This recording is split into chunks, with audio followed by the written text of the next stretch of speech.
20 years after the first adventure, Lloyd and Harry go on a road trip to find Harry's newly discovered daughter, who was given up for adoption.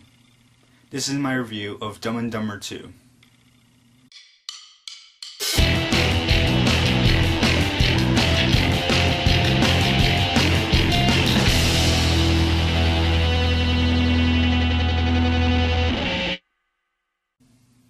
I had no idea what to expect when I went to see this movie with my dad.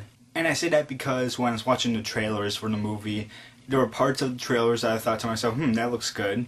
And there are other parts of the trailer where I was like, that looks bad also. So when I was going into the movie, I sort of had low expectations since I knew that it wasn't going to be as good as the original. Another thing I need to say before I get into the good and bad points is that for this type of movie, for the comedy, the type of comedy that I had, it was easy in a way to find good points about it, and it was sort of hard in a way to find bad points about it. But I have to say that after seeing the movie with my dad, I thought the movie was okay. The good points.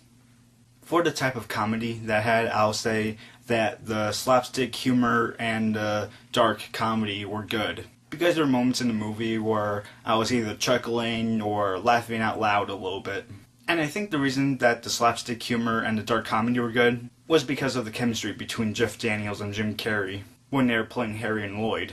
Because that's what I thought was so great about the first Dumb and Dumber, which was the chemistry between Jeff Daniels and Jim Carrey.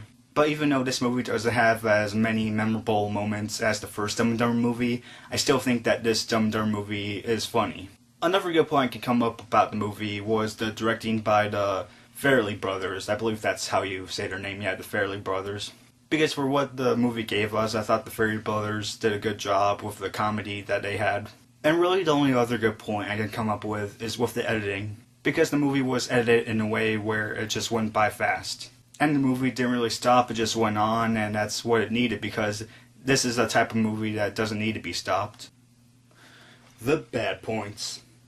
Like I said before, it was sort of hard to come up with bad points for this movie due to the type of comedy that was. And my only criticism about the movie is that there was half of the comedy that I liked throughout the movie, while the other half of the comedy that was done in the movie was bad in my opinion. And I think the reason I didn't like the half of the comedy that I didn't like was because it was directed or written in a way where it was like, and that's not really laughable or anything. Or it was written in a way where it sort of felt like childish humor. And I guess the only example I can give without spoiling anything is when Harry is at this convention and he's impersonating someone. And he's on his panel where they look at these young people's ideas in front of a crowd. And when Harry is looking and hearing about these ideas and was making jokes about them, the crowd is laughing with him. And I didn't understand why the crowd was laughing when Harry was making these jokes about these ideas, because the ideas that these people were given to Harry were like monumental stuff. And if I was in the crowd, I wouldn't have been laughing out because the ideas that these people were giving us were monumental.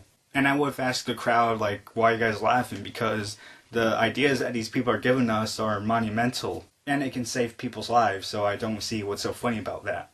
Maybe if it was written in a different way, or if the situation was different, then I would have laughed. But during that situation, I didn't laugh at all, because it's like, I don't see how this is laughable.